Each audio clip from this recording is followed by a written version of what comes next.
All right, ladies and gentlemen, I think we're going to begin. My name is Councillor Jeff Payne, and I would like to welcome everyone to the Nillumbik Shire Council's Planning and Consultation meeting this Tuesday, 8th of March 2022.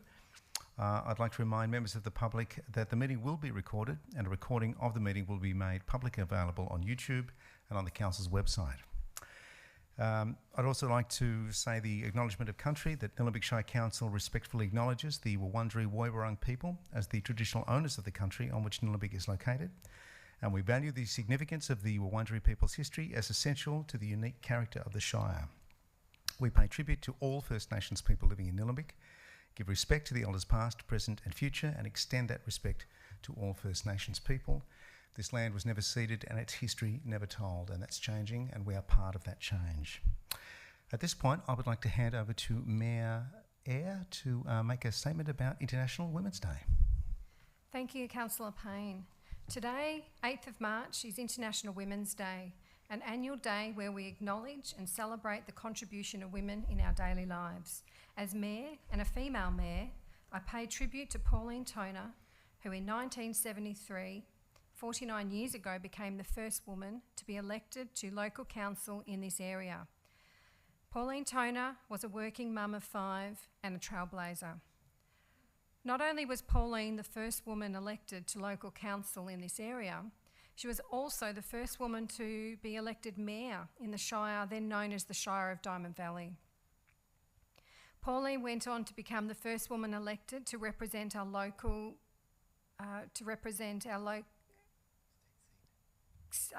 in Victorian Parliament when she became the Labor member for the then seat of Greensborough. In 1982, 4 years ago, as the Minister for Community Welfare Service, Pauline became the first woman to hold a cabinet position in Victoria. We owe Pauline Toner a debt of gratitude for opening the doors for others to follow and for her significant contribution to welfare services, women's refuge, prison reform, the arts and the environment, including the protection of the alpha copper butterfly. I'm wishing all women and supporters a wonderful evening. Please also tune in to Council's International Women's Day event tomorrow night if you're not coming in person. And please also attend our Women in Business lunch event, which is Thursday, the 17th of March, and details of both of those are on Council's website. Thank you. Thank you, Mayor Eyre. I'll move on to apologies. There are none. And after that, we will move on to disclosures of conflicts of interest. I'll just ask councillors, are there any conflicts of interest needed to be disclosed? There are none. I'll just remind committee members should note any conflicts of interest should be disclosed immediately before any relevant item. And we'll now move on to the confirmation of minutes. I'm looking for a mover for that. Thank you, Councillor Duffy. And a seconder, would someone like to second that? Thank you, Mayor Eyre. I don't think we need to speak to this. All those in agreement? Thank you. Do we need to read the recommendation out? We do. Okay, I do apologise. I will get Councillor Duffy to read out the recommendation.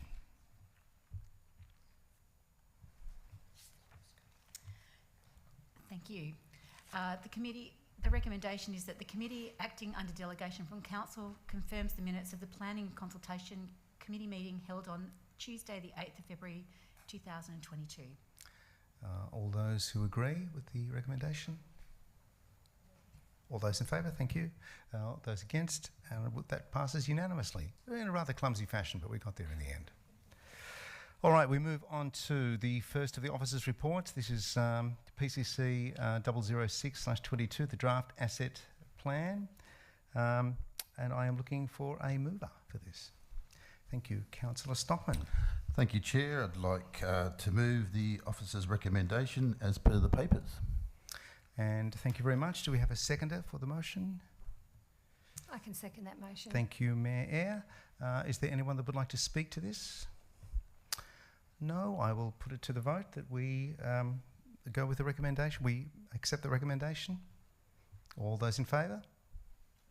That passed unanimously. Thank you very much. Yeah, I know. At this stage, we will move on to the next of the officers' reports, PCC 007/22, the State Government's Car Parks for Commuters projects for Eltham and Wattle Glen. And we have a number of speakers who would like to make submissions. And I'm going to ask that the first of those here, which is Carlotta Quinlan, make her way to the table with the microphone. Press the button on so it turns green. I think you've done this before with Emila. Well, it's quite a novelty though. I mean, it's nice to see everyone, but driving over, yes, it was nice to still be eating your dinner or having a wine or a cup of coffee instead of rushing across here, but it is nice to see everybody in person. Yes, Eltham Community Action Group fully supports the stance Council's taking on LXRP's plans for the Eltham Station car park.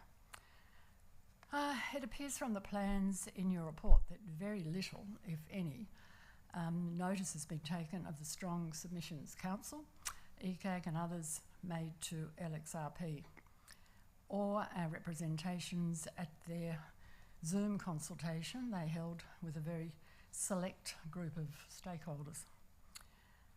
From their very sketchy drawing on which residents had to comment to this latest request to Council, it appears very little's changed.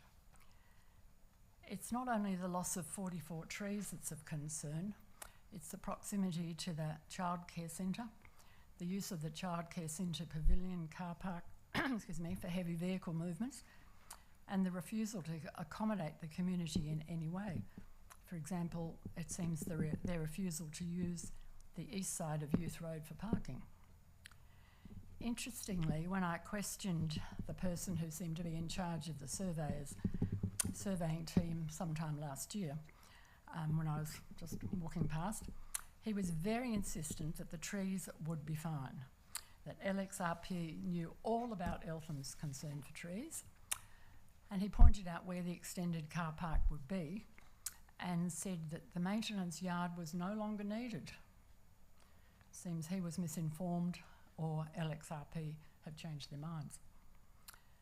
At 5 p.m. today, I drove down to have a look, and there were 45 empty car spaces in the southern end of the station car park, and probably another 5 in the northern end. This seems just another example of a transport infrastructure body designing a project larger than is necessary to solve the actual issue, and their consultation being a meaningless sham.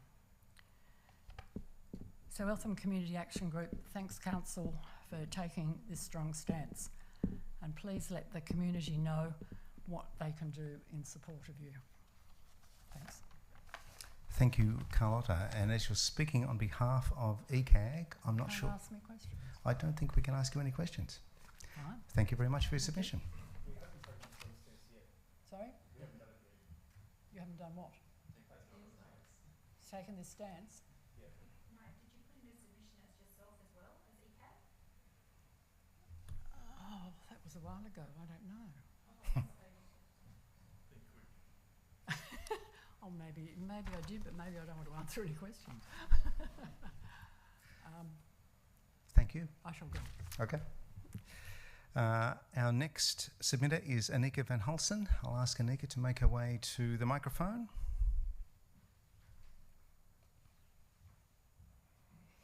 Anika, I'm sure you've done this before. It's 3 minutes.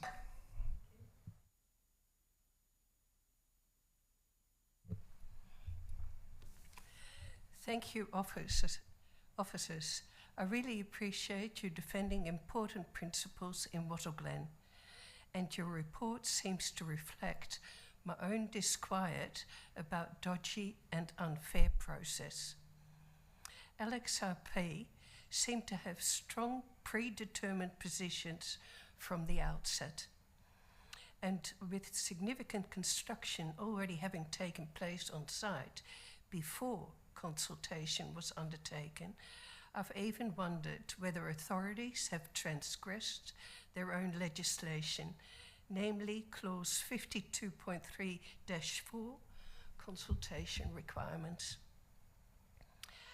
I asked LXRP lots of questions and expressed concerns, but like the council officers, I received unsatisfactory answers.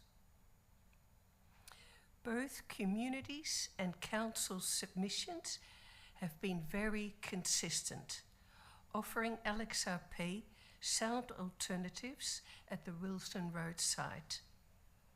The reasons provided by LXRP discounting the Wilson Road location have been unconvincing.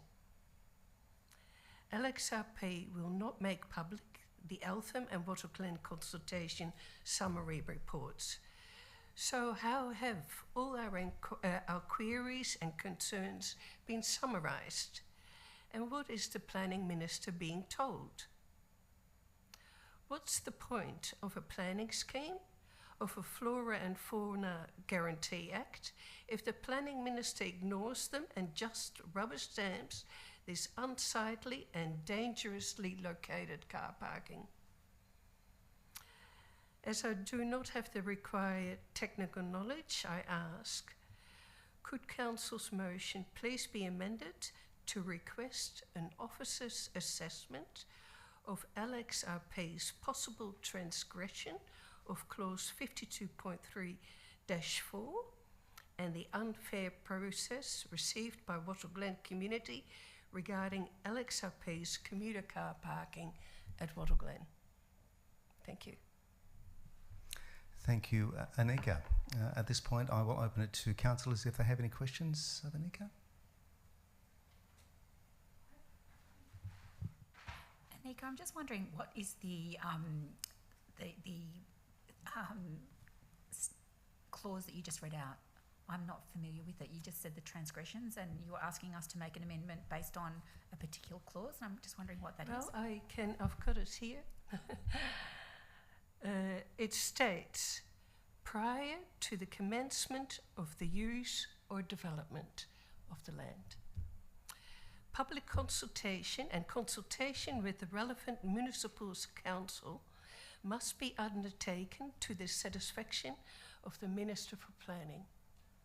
A report that summarises feedback provided during consultation and explains how the feedback has been considered and responded to must be prepared to the satisfaction of the Minister for Planning. So that's quite a process. The Minister has to have approved this summary, from LXRP. Now, according to the officer report, Council only received that report on the 22nd of February, just a couple of weeks ago. So, I don't know, you know, I've sent stuff to LXRP with photos, asking them, what is this, you know, all this work being done on this site, and I get very vague, uninformative replies. I haven't got the technical knowledge. I don't know what the services are. They say there are components for the installation of services. They don't specify what services. So, but it seems to me like work has been taking place on the site. So, and once an authority has done that, then that seems to indicate they are committed. So whatever public consultation you take on, and whatever people say, it's going to hit a brick wall, which is exactly what has happened here. Because the location that they've selected is just woeful. There are better alternatives available, and they haven't provided convincing evidence. And which is what the officers have said exactly as well. Thank you. Are there any other questions for Anika? On the basis, I'd like to thank you very much. Thanks for the submission. Actually, I've also got a submission on behalf of Bill Lord. Yes. I was going to go to Jim and then ask you to come back. Is that okay? That's Sorry about that. That's just the order I've been given here. So on that basis, I'll ask Jim Connor to make his way to the microphone to make a submission, please.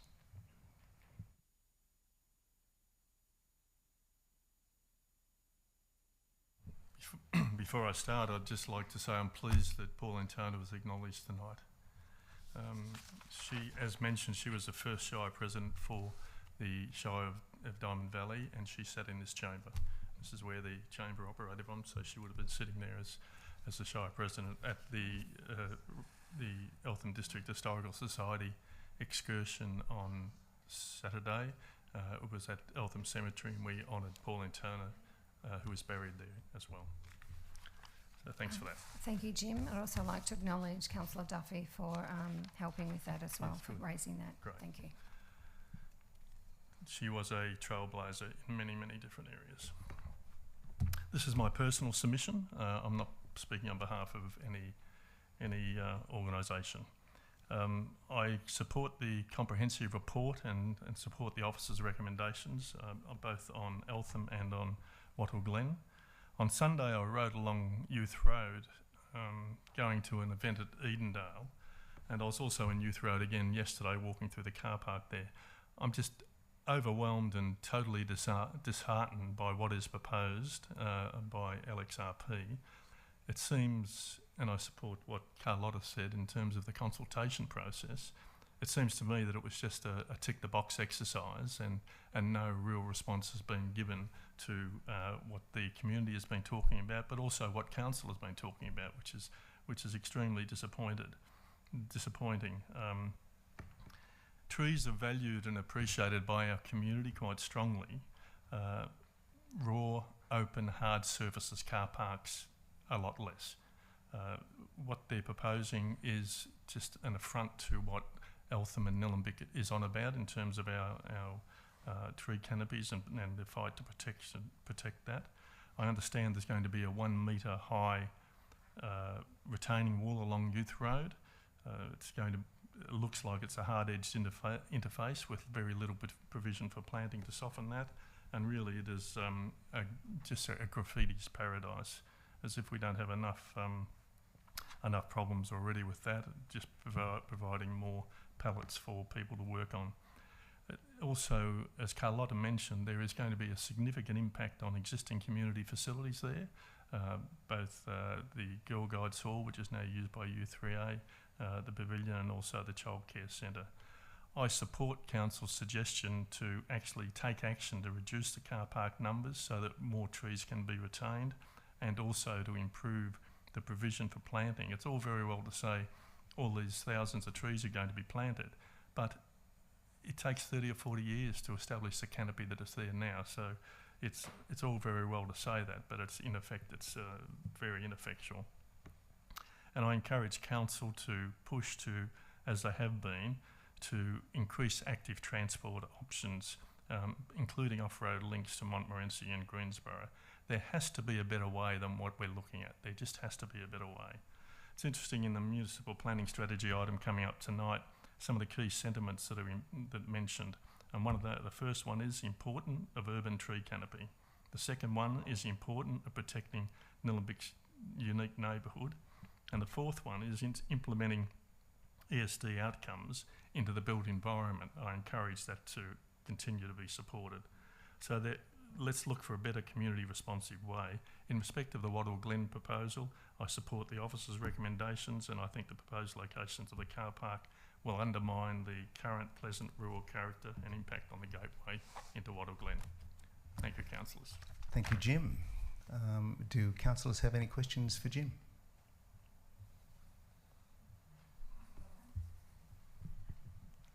Jim, you mentioned active transport and improved active transport to Montmorency and Greensborough. Would you like to tell me what it is that you'd really like to see there? I think Council has been doing some of the initiatives recently on their active transport approaches is to be commended.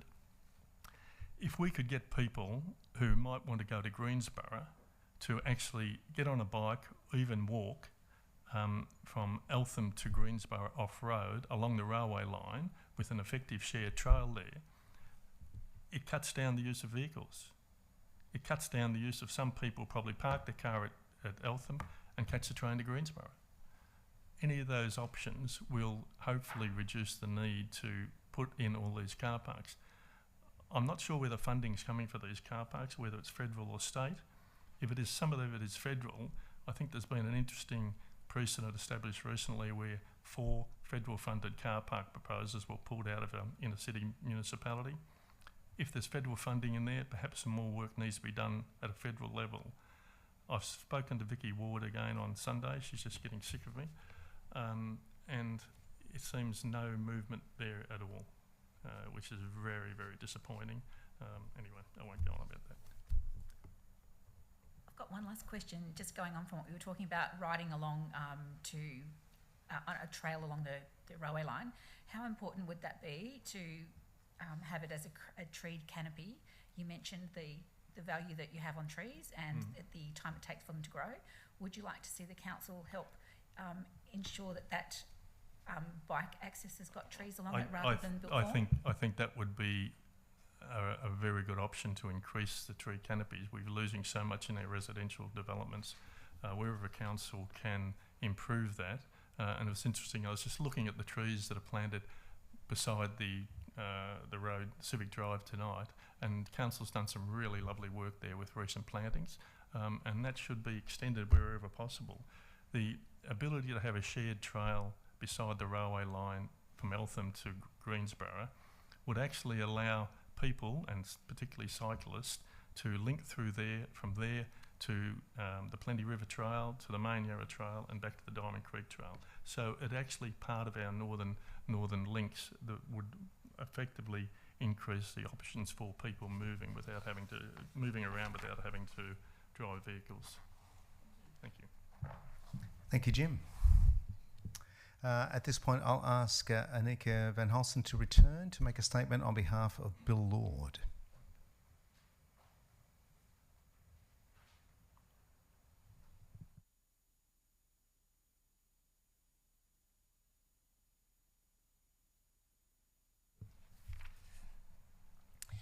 Thank you, officers, for supporting the community in Waterglen.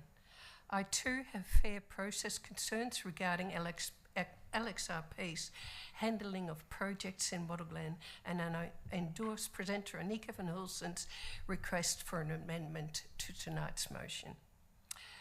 LXRP seems to have adopted a heavy-handed approach to their works, and the huge environmental devastation accompanying their works is upsetting for Waterglen. As environmental and greenway integrity are very important to Nillumbik and the Waterglen community, please consider that only indigenous, not native, vegetation species should be recommended in the Waterglen area affected by railway car parking and along the Diamond Creek to Waterglen rail corridor and road reserve. If we don't insist on indigenous, continued degradation or only second-rate recovery is assured. Given the railway station's proximity to waterways and to gullies, rehabilitation of the gullies and a green rather than a grey infrastructure design approach to any car parking should be considered.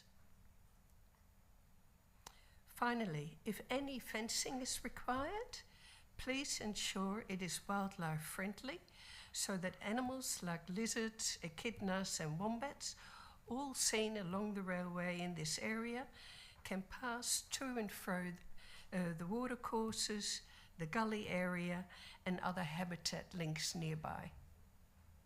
Hopefully, when the car parking does get built, Waterglens can be a model of green car parking. Thank you. Thank you, Anika.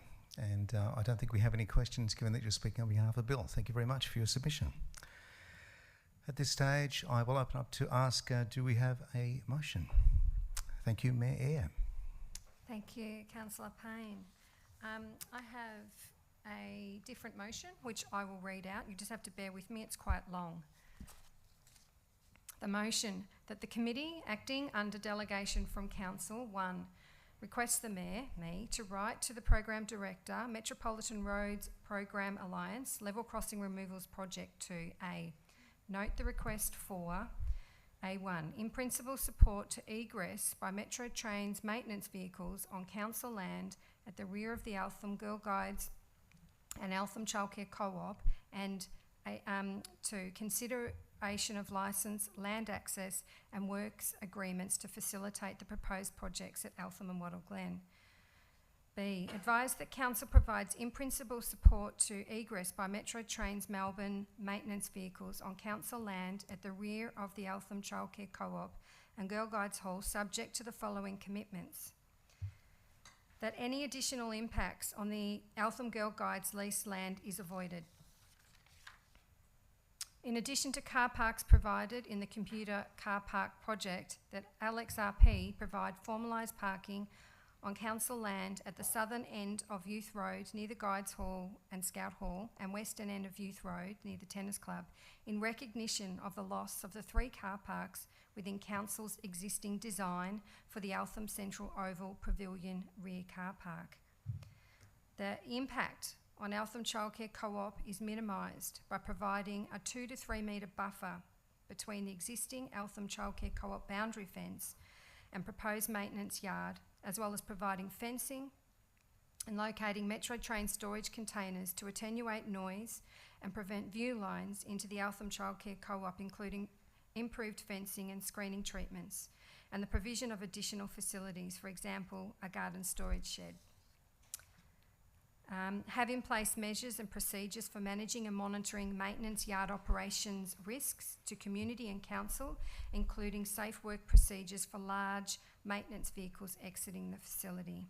And that LXRP consider alternate options which commit to retaining a greater amount of canopy vegetation at the site, including through reducing the number of additional car park spaces, for example, the peppercorn tree and other significant canopy trees at the main road frontage or the northern end of Youth Road. C, note that council requests that the commitments contained in 1B 1 to 5 are confirmed to council satisfaction in writing prior to works commencing. D, reiterate the suggestion contained in Council's September 21 submission that detailed investigation into the option of locating the Wattle Glen commuter car parking at Wilson Road be undertaken on the basis that the Wattle Glen commuter car park design is inconsistent with council and state planning policy to protect rural landscapes and community feedback received to the Wattle Glen Public Realm Framework Project, and further detailed investigation on issues related to pedestrian access, cultural heritage, underground services and co-location of the rapid earth fault current limiter building should occur. 2, notes that based on Item 1B, Council cannot currently execute the draft licence, land access and works agreements to facilitate the proposed projects at Eltham. 3, notes that based on Item 1D, Council cannot currently execute the draft licence, land access and works agreements to facilitate the proposed projects of Wattle Glen. And 4, requests officers send a copy of the letter to the relevant members of the Parliament. That is the end of the motion. Well done. Thank you so much, Mayor Eyre. Thank you. Councillor Egan, we have a seconder. Would any councillors like to speak? Mayor Eyre, would you like to speak? Yes, thank you. We understand that we can't have additional car parking without a level of change, but what we are trying to seek through this motion is a more balanced outcome. So we know we need additional car parking at the Eltham station, and I hear that from many commuters, and I know that we're in COVID at the moment and it's not been utilised, but people are going back to work. So what we also want is to maintain and protect our character, so for example through preserving our tree canopy. So this motion is a way to address this. Thank you. Thank you, Mayor Eyre. Councillor Egan, would you like to speak? Thank you, Councillor Payne. Yes, I think it's in the documents that people in the gallery will have about LXRP's excuses for not listening to Council's proposed car parking at Wilson's Road. You know, they're talking about a fault current limiter, etc., underground services, a cultural heritage site, and that significant civil works would be required to provide safe access, which would have resulted in a greater loss of vegetation compared to the preferred solution, which I find incredibly ironic considering they're quite happy to take trees out in Eltham, but they're using that as an excuse in Wattle Glen. If you go down to point 34 in the document, you'll see staff have outlined the reasons that, you know, there's no proof of what they've said. The site is already quite heavily disturbed. It would be, there's a map there where the car park could go. It would be so much better from a safety point of view in terms of being, you know, getting off the road rather than right on the roundabout. That's just going to be an absolute nightmare. It's already a bad roundabout. It's just going to make it even worse. There's a whole raft of reasons. So that's why I'm more than happy to second this. I think the whole lack of consultation with anybody, and not just this project, but numerous projects where it's just very tokenistic and people's opinions aren't taken into account at all. They just go and do what the hell they want. And I, for one, am quite over it. And I'm being quite not diplomatic and saying my mind, but I'm really quite angry over this on top of all the others. So that's why I'm more than happy to support the motion. Thank you, Councillor Egan. Any other councillors like to speak to the motion? Thank you, Councillor Duffy. Thank you. Our community loves our tree character, and we love living in the Greenwood Shire. We love our way of life and proximity to the CBD of Melbourne. In Nillumbik, we've got the best of both worlds. We've got relaxed living with access to world-class city benefits. Those parking at the Eltham train station know the headaches of getting a car spot pre-COVID-19, and I won't go into the headache of that. We've had 2 years of COVID with a different way of working, people living and working from home. But I've noticed it just in the last week that even in these early days, we're seeing the demand increase down at the train station. And the other day when I was there, it was full on the western side. So that's where we're talking about the Youth Road side. So that's full, and we're 1 week into returning to work in the way that we knew it. So Fran, I support your call to look at further ways of talking with the state government about how can we get the best of both worlds, how can we help protect our tree canopy, but how can we increase the number of car parking spots at a place that really needs them here in Eltham. The state government promised 100 car parking spots, the federal government promised 200 car parking spots. So a couple of years ago we were celebrating that we might have 300 car parking spots, but we know that there are big detrimental outcomes if we do have 300 car parking spots, and I'm not wanting that. I'm just wanting us to try and help solve the problem that we have. The Level Road Crossing Removal Authority have been talking with council, and meetings have been taking place with councillors, officers and Vicky Ward, and I've attended these meetings on site regarding the Eltham station car parking expansion and the relocation of the Metro maintenance yard to the rear of the Girl Guides and the Eltham Co-op. So I support what you're saying in trying to make that safe and to ensure that there are good outcomes for both of those community groups. Safe access exiting the back of the Eltham Childcare Co-op through the soon-to-be constructed council car park at the rear of where the Eltham Footy Club is, at Central Oval down to Youth Road, needs to be safe. And, you know, along the western side of Youth Road, that's a great spot to be able to look at what can we do to get car parking space there. So I support that. But I know that we need to have a balance between tree removal on council land and car parking spaces. And I lament the number of trees that are being cut down in our backyards in the urban parts of Eltham. And so I think that I don't want people to be, going crazy about council cutting down a couple of trees for car parking when no one's going crazy about people cutting down trees in their backyards. And I've witnessed many of those in just the last 2 weeks near where I live. So we need to have a balance to the problem and a balance to the character of the place that we live in. So I look forward to supporting this so that we're able to have more conversations to massage a good outcome for the community.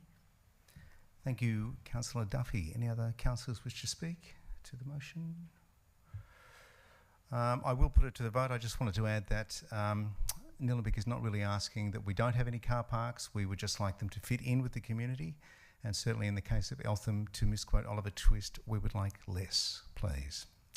All right, at this point, I would like to put the motion to the vote. All those in favour? And that motion is carried unanimously. At this point, I'm going to hand the chairmanship over to Councillor Perkins as we move to the planning matters part of the meeting.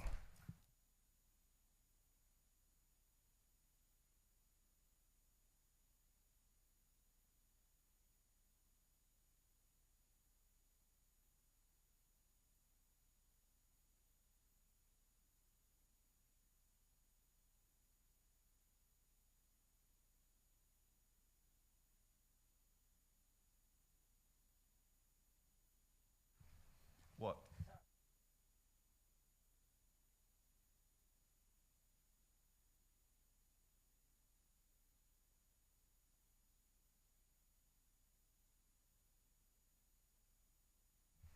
Thank you. So the first planning matter is PCC 008-22, response to public exhibition of planning scheme amendment C138, 14 to 26 Browns Lane, Plenty. We have no speakers in person, but I've got one for the chairperson to read. It's from Edward Mahoney, and he's a lawyer, Best Hooper, and they're objecting. So we act on behalf of Green Core Holding No. 5 Proprietary Limited, being the owner of 14 Browns Lane, Plenty, which is the subject site. Amendment C138 to the Nanomcleaning Planning Scheme seeks to introduce a permanent heritage overlay over the subject site. Prior to the exhibition of C138, an interim heritage overlay was introduced over the subject site via Planning Scheme Amendment C137. Our client was originally advised of the interim heritage protection by way of letter dated 2nd of July 2021. This letter was received after our client had already submitted a planning permit application to council to subdivide the subject site. Our client has sought the advice of a heritage consultant to, among other things, review the heritage report by context, dated 2016, and review the proposed heritage citation. Our client's heritage consultant did not agree with the conclusions reached by context. However, without limiting our client's rights, it would not oppose the introduction of the heritage overlay in accordance with the exhibited statement of significance, which is annexed herein, so long as the extent of the heritage overlay is limited to the curtilage of the yellow highlighted area, detailed on the Miller and Merrigan Survey Plan 26648M, dated 3rd of March 2022. That's annexed and that's been provided to councillors.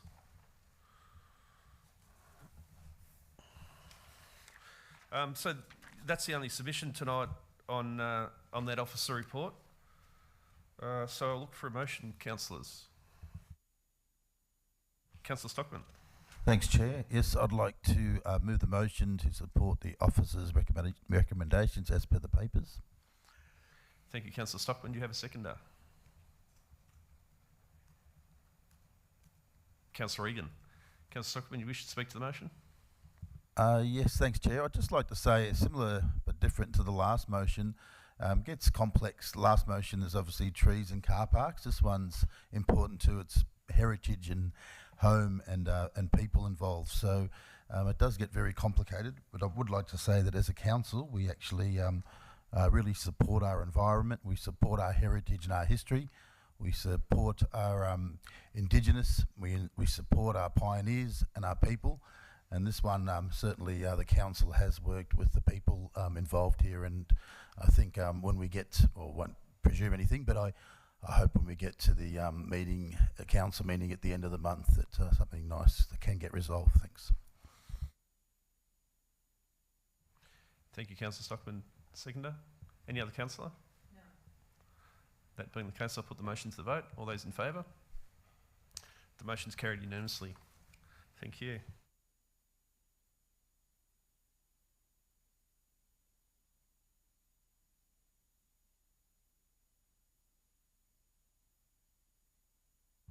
The next matter is the Municipal Planning Strategy, MPS, themes, submissions to Phase 2 consultation.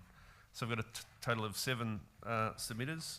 We've got 3 in person and 4 others I'll read out. The first I'll call on is Gilla Schnapp. Gilla, are you here? Gilla's not here. We'll move quickly on to the second person, Sue Dyatt, on behalf of Eltham Community Action Group Secretary. Sue's not here, or are you speaking on behalf of Sue? Carlotta?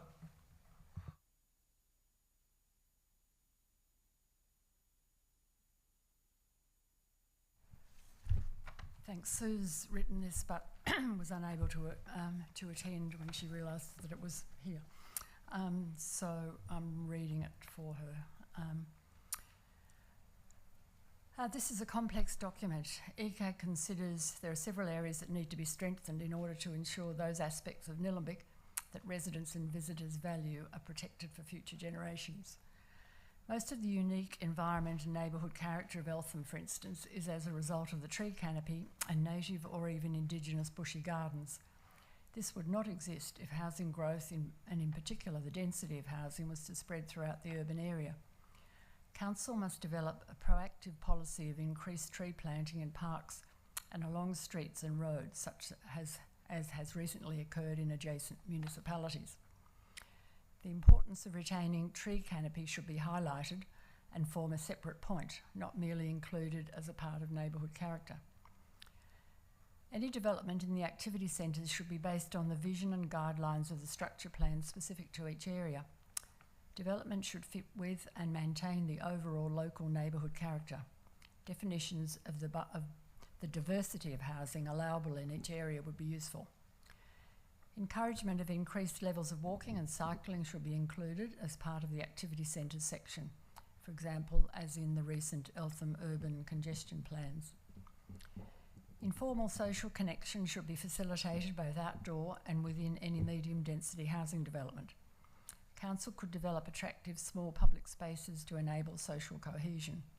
Seating in public spaces should be placed to encourage conversation rather than a single 3-seat bench used by one person.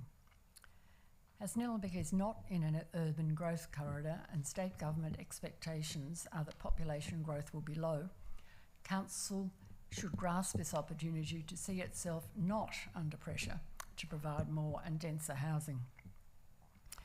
Nillumbik should continue to highlight its distinct urban communities as a positive point of difference to other metropolitan suburbs which have a more homogeneous appearance. It is possible to develop different housing styles and grow in a way that sustains our future and our local heritage and environment. Council's building and environment enforcement system should be properly resourced, including appropriately qualified council officers to enforce regulations. Council's document Live Local, Plant Local should be followed when assessing development and extension applications. Council landscapers should also follow the same document in order to protect and enhance the unique landscape qualities found in Nillumbik's Indigenous vegetation.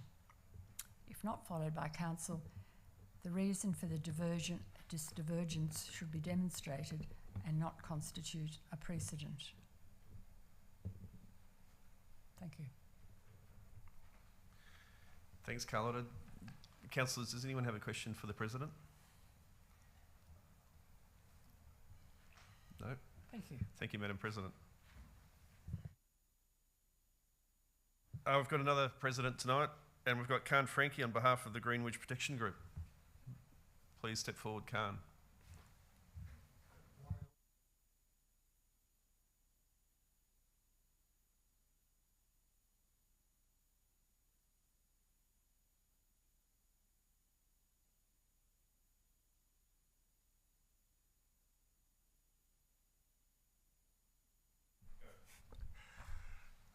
Council is to be commended for initiating the MPS review and for the consultation on the issue organised under difficult circumstances due to the COVID-19 restrictions. The online workshops were well attended, indicating the interest within the community in the production of an MPS entirely relevant to our unique shire.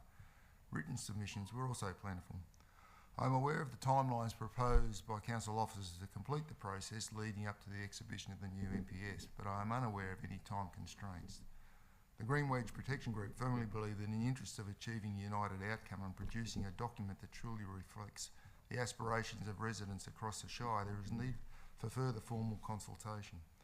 Nillumbik has in the past worked with all elements of our diverse communities to produce outstanding documents, policies and strategies. To achieve these outcomes requires communication, collaboration and above all face-to-face meetings. There will be robust conversations on many issues that concern groups and individuals. There is also the opportunity to educate those who attend on the constraints and requirements of producing relevant policy that meets the Minister's planning criteria. With full community engagement, there will be greater understanding of what is in the strategy and why. It should also lead to greater understanding of the planning scheme and the small part that a local authority has in its creation. There is denial in some groups of the concept behind the creation of the Shire of Nillumbik. Jeff Kennett set up the local government restructure board 30 years ago with Leonie Burke as the chair. The residents put forward the proposition of a new shire based on the boundaries of the northeast Green Wedge, ensuring uniform management and protection. The only proposition across Victoria that was based on planning grounds. Leonie Burke created the Shire of Montserrat, later renamed Nillumbik, and in her words and in the written decision, as a conservation shire with the Green Wedge as its strategic focus. This must be embodied in every policy and strategy produced by Nillumbik. It is our reason for being. Conservation applies not only to flora and fauna, but equally to the landscape, communities and the people. Nillumbik has survived as a pre-eminent green wedge because the residents have supported the planning scheme put in place by Sir Rupert Hamer, reinforced by Leonie Burke and upheld by all political parties. It is dismissive, destructive and divisive to preach that these bodies represent extreme green activist dogma and an ideological predetermined agenda biased to green activist biased viewpoints. These are not constructive, productive comments and they have no place in an open, frank discussion within Nillumbik. These comments do not represent the articulate, thoughtful responses by the majority, who would be pleased to be involved in further discussions to assist in the production of a first-class MPS. Nillumbik residents' support for conservation, biodiversity and the maintenance for the integrity of our green wedge has been the cornerstone of the development of policy and strategy for the Shire since its inception and for the 20 years preceding. Open, transparent dialogue is required to heal the community rift driven by fear and intimidation. Respect for individuals, groups, communities, for ideas and positions adopted, and above all for council staff who too often bear the brunt of dissatisfaction with planning development. The MPS is not a contentious strategy and is an ideal opportunity post-COVID-19 to reintroduce community interaction, collaboration and inclusiveness through the formation of a council-run consultative committee. Fantastic submission. Thank you very much, Khan. I know. And if the council fails to grasp this, read our submission. It's a beauty. All right, we'll make sure we will. Any questions, councillors, of the President? Mr. President? Yeah, you can. He's the boss. Are you speaking on behalf of the group or on behalf of yourself? He's the boss, though. Surely. No? Oh, if you've got no questions anyway. Thank you, Khan. Thank you all. Now we've got, I've got a few to read. The first one is from Pra and Lorraine Crow-Mo Dimengio, or something similar, but sorry if I pronounced your surname incorrectly. We are and have been resident ratepayers of our Eltham address for 49 years. We are concerned over the proposed inclusion of our property and area as that of incremental change zone, in brackets reference page 2 of submission, and there's a map provided to councillors.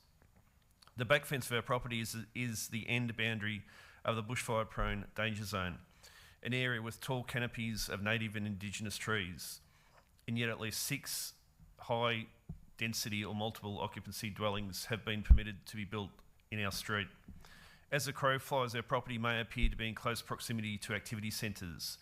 However, if the steep gradients of Silver and Diamond Street are taken into account, our part of the zone is not easily accessible, especially for those with physical disability. Likewise, access from St Helena, Diamond Creek and Eltham North via Ryan's Road involve extremely steep gradients, and yet our street is being used as a shortcut by motorists from these dormitory suburbs, as well as those wanting to avoid traffic in Main Road and Bridge Street, and in brackets including large school buses from the Catholic Ladies College in Diamond Street, close brackets. Any further incremental change to our area would further reduce our quality of life and render living here untenable. We therefore submit that our area be considered as a no more change zone. The next submission for me to read out is from Esther Caspi. I reserve all my rights. Equity issues matter and justice does not date. This is in addition to my verbal presentation to the PCC 8th of February 2022 and all my submissions to the MPS with their evidence and information. As a first priority, all planning mistakes, irregularities and anomalies in the Nillumbik planning scheme must be equitably corrected. The green wedge must be achieved with respect, integrity and dignity for all. And all is like in capitals. Please amend the MPS to include this. The disregard of rural acreage landowners cannot be justified with the line, it's for the greater net good of the community. Nobody in Nillumbik should be targeted as sacrificial lambs.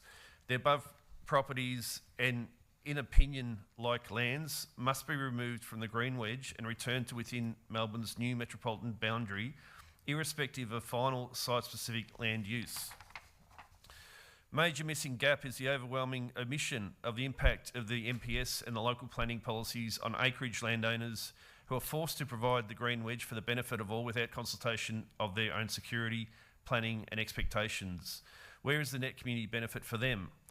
How can certainty in planning by the new MPS be provided for some, but then be dismissed for others? There appears to be a lack of empathy towards the acreage's landowners. I feel for those like myself who have relied on a well-planned life investment and are now being treated as if their land does not even belong to them, with an exclamation mark. The rural land green wedge and conservation restrictions / prohibitions are so extreme they are effectively confiscating our land. There is in Nillumbik a growing division between angry, very distressed acreage owners who have worked hard in good faith for their investments and those who now see the green wedge as an asset that they expect to get zero cost to themselves. They expect to get at zero cost to themselves. I believe a large proportion of acreage landowners in Nillumbik's green wedge are being trampled on, robbed of their rights / entitlements, and even going bankrupt or forced off their land. There is an increasing concentration of more rules, expensive regulations and prohibitions. Many are being made feel like criminals for simply fighting for their rights. We've been lost in the rush to greenwash Melbourne planning. There needs to be more emphasis on a fair and workable green wedge with understanding and reasonable changes for those acreage landowners forced to provide it. A common argument in support of the extreme and rigid rural conservation planning restrictions in Nillumbik is the line, I choose to live in Nillumbik because it is providing and protecting the green wedge. Our family too chose to live in Nillumbik, in brackets previously City of Heidelberg and Diamond Valley, since the 1940s when the green wedge did not exist. I was born in Diamond Creek and it has always been my home town, and I challenge anyone who thinks I don't treasure the area and the properties I am stakeholder of.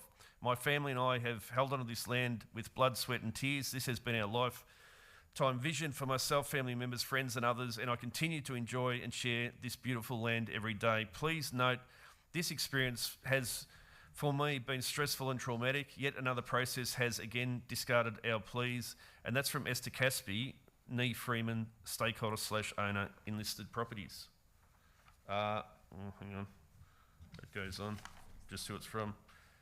Concerns lots, we're out of time. Yeah, concerns lots, we're out of time. Thank you. Next. Gilla Schnapp is next on behalf of Adjun Billy Proprietary Limited, and Gilla is a director. Adjun Billy reserves all its rights. Justice does not date. This presentation is to be considered in conjunction with that made by Gilla Schnapp on behalf of Adjun Billy to the PCC on the 8th of February 2022, as well as detailed submissions and evidence submitted on the MPS. We consider the entire basis of the activity centre to be flawed. The MPS cannot proceed as it is. The DC MAC structure plan must be re-exhibited prior to the amendment process.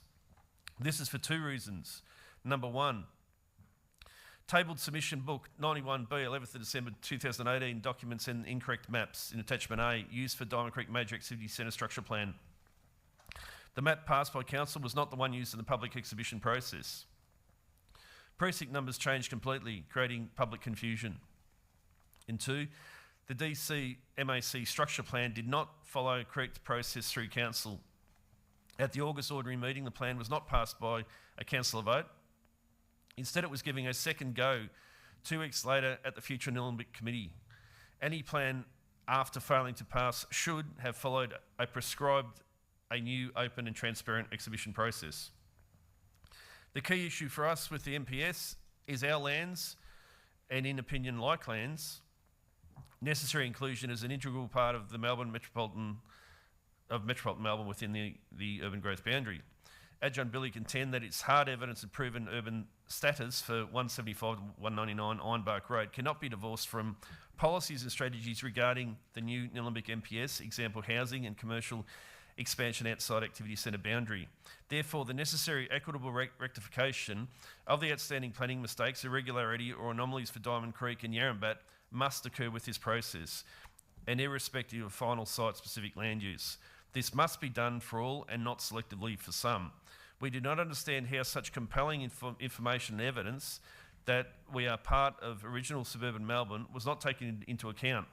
175 to 199 Ironbark Road is urban, and our evidence examples prove this beyond doubt. This information has been provided continually to local and state government engagement processes. The mapping/zoning mistakes for 175 to 199 Ironbark Road have been known and ought to be known since the adoption of the new format Nillumbik planning scheme as part of the changes to Victorian Planning Provisions VPP. Please now heed our requests.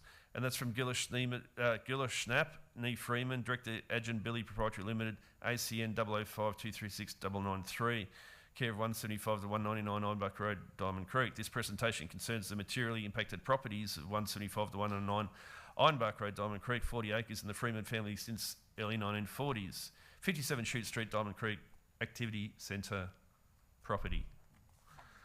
The next one is from D. Schnapp. I think it's David Schnapp. Dale Schnapp. Dale says, I reserve all my rights. The submission concerns 40 to 60 Pioneer Road, approximately 14.5 acres, in brackets, and in opinion like lands. This property adjoins land on Ironbark Road, in brackets 175 to 199 and 201 to 219 Diamond Creek. The latter Ironbark Road properties are part of the original urban suburb of Diamond Creek, in brackets total 60 acres. I object to the summary in the officer's report that claims people are seeking a specific land use outcome for personal gain. If you have been personally harmed by a specific policy or strategy, are you expected to grin and bear it? Inequitable site-specific omissions must be contested and corrected. And rewriting a 20-year-old MSS, it is only logical and right that all planning mistakes, irregularities, anomalies are openly and transparently corrected in the same process. The foundation of the planning scheme must be correct. If the MPS is to succinctly explain the context for a municipality and provide the overarching strategic directions for a major land use and development matters that affect it, it cannot ignore the planning and infrastructure history that existed in Nillumbik since the 1970s, with promise and certainty relied upon. I ask Council to include the following in the MPS. Clause 2.03/10. Ensure recognition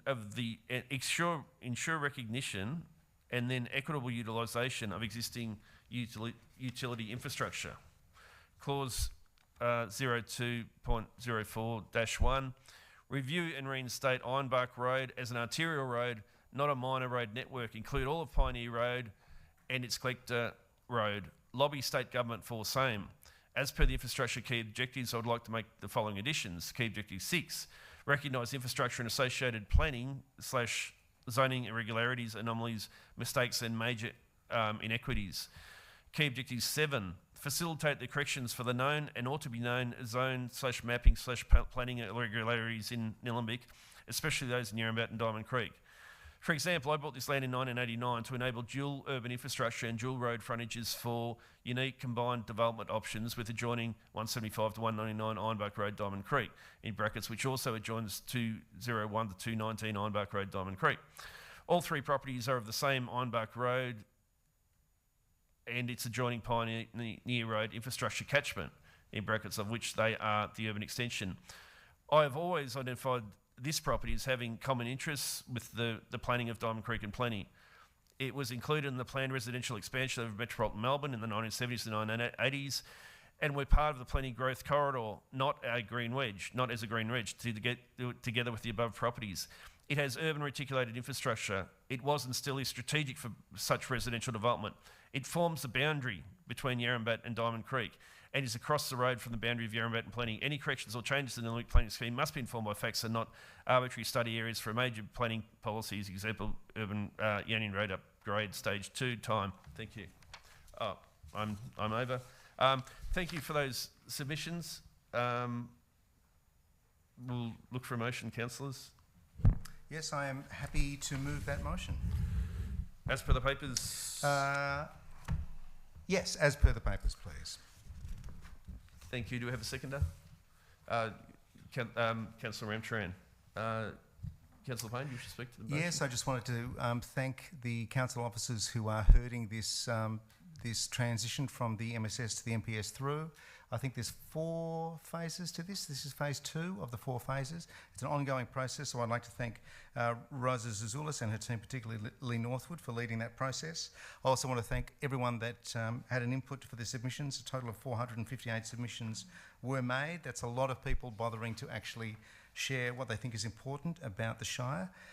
And I just wanted to reiterate that the key sentiments were 8 main things: the importance of the urban tree canopy, importance of our unique neighbourhood character, our walkability and accessibility and active transport and improved accessibility to our major activity centres, protection of the current urban growth boundary in protecting biodiversity and wildlife, managing fire risk, implementing environmentally sensitive development outcomes in the built environment and protecting our heritage buildings and places. We want to keep this place the way it is, and we want to protect as much as we can. And I hope that this council does exactly that. So thank you.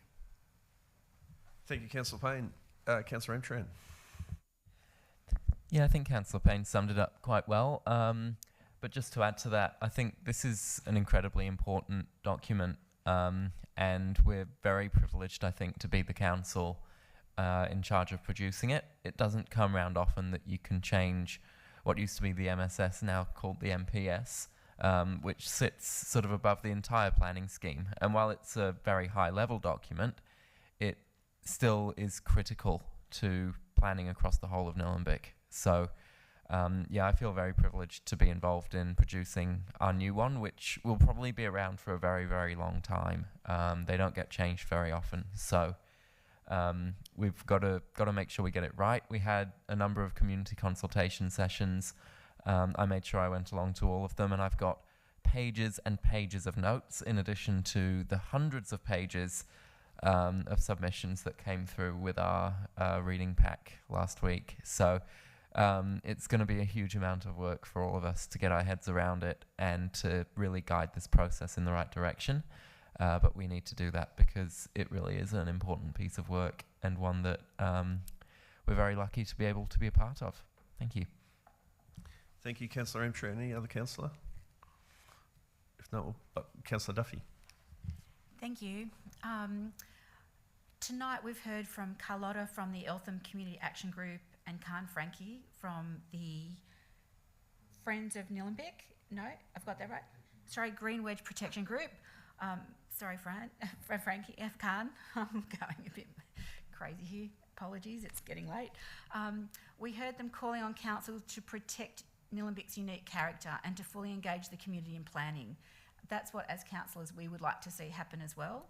So rest assured that's what the officers are working towards with us in developing this new municipal planning scheme.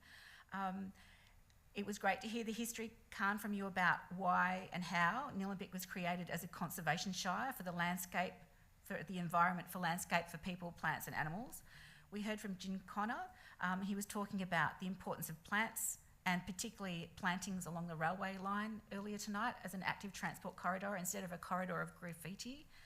And one of the submissions that was read out was from a family in my ward in Edendale. And, you know, I'd like to thank Lorraine and Pra for your submission. You know, having lived in Edendale ward for 49 years, your concern about subdivision is not alone. There are lots of other people that share this.